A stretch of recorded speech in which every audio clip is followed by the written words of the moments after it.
Is-setturi tal-infrastruttura u tal-enerġija huma żewġ eżempji ta' kif dan il-Gvern qed iħejjel lil Malta għall-futur.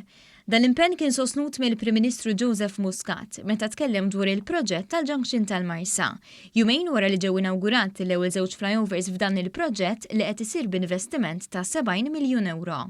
Il-Prim Ministru spjega kif parti mill-flyover infetħet fi żmien meta huwa antiċipat li jiżdied it-traffiku ta' meta l-istudenti ritornaw l-iskola u hawnhekk fakar fil-miżura ta' trasport b'xejn għall-istudenti kollha. Il-mod ta' kif tela x-xogħol juri kemm il-Gvern qed jieħu l-infrastruttura bis-serjetà. Aħna diġà għaddejjin bil-proġett ta' 700 miljun biex jisiru it-troq kollha tal-pajjiż, apparti dawn is-700 miljun għandna proġetti bħal dawn li mhumiex parti mis-700 miljun, proġett ta' 70 miljun biex issir l-akbar proġett infrastrutturali li qatra l-pajjiż. Kull darba ngħidu l-ikbar proġett infrastrutturali ma wieħed wara l-ieħor qed ikun ikbar dejjem ikbar. Fil-waqt li qal li qed iħares il-qudiem biex is-sena d-dieħla jitlesta l-kumplament tax-xogħol f'dan il-proġett, il-Prim Ministru qal li huwa b'dan il-mod li l-Gvern qed iħejjel lil Malta għall-futur.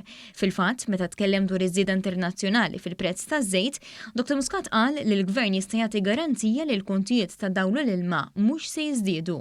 Il-garanzija li l-kontijiet tad-dawl u tal-ilma mhux ħajjiżdiedu għaliex ħsibna għall-futur. U ħsibna f'sistema li jvarja kemm jvarja l-prezz tal-żejt, il-kontijiet jibqgħu stabbli. Il-Prim Ministru spjega kif kieku bqajna bis-sistemi ta' gvernijiet nazzjonalista, illum kien ikollu jiġġustifika żieda fil-prezz tal-elettriku minħabba dak li jkun seħħ barra l-pajjiż. Aħna minflok lin-nies qed ngħidulhom serħu raskom, il-kontijiet ħajibqgħu l-istess għax ħsibna fil-futur. U hekk ħankomplu nagħmlu bħala Gvern naħdmu kuljum illi jgħaddi biex inlestu l-pajjiż għal dak li hemm bżonn li jsir mhux biss għax il-ġimgħa d-dieħla x-xahar id-dieħel u s-sena d-dieħla, imma snin li ġejjin. Il-Prim Ministru tkellem ukoll dwar id-deċiżjoni li jaħtar inkjesta pubblika b'rabta mal-qtil ta' Daphne Caruana Galizia u tenna l-fiduċja tiegħu fil-konfront tal-persuni magħżula biex imexxu din l-inkjesta.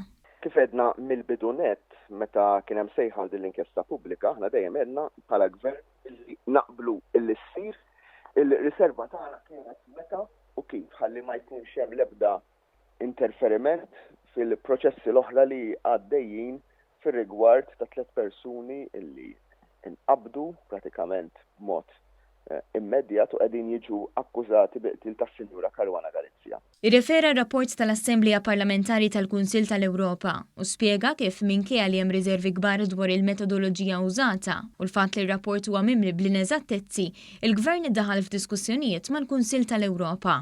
Din l-inkjesta tħares biex jara jekk il-Gvern setax ikun jaf jew setax jagħmel xi ħaġa biex jipprevjeni dan l-qtil. Il-Prim Ministru tenna li ħatar persuni ta' integrità kbira u jemmen li huma kapaċi jagħmlu dan ix-xogħol.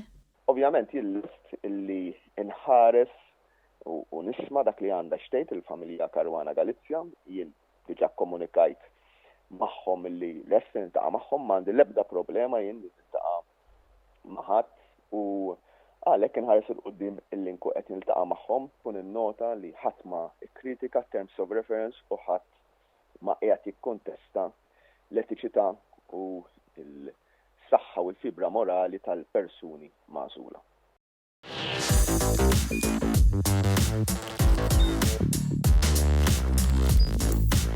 Idħol fuq one.com.mt u hemmhekk tista' tara l-programmi kollha li jxandru fuq One permezz ta' One Play.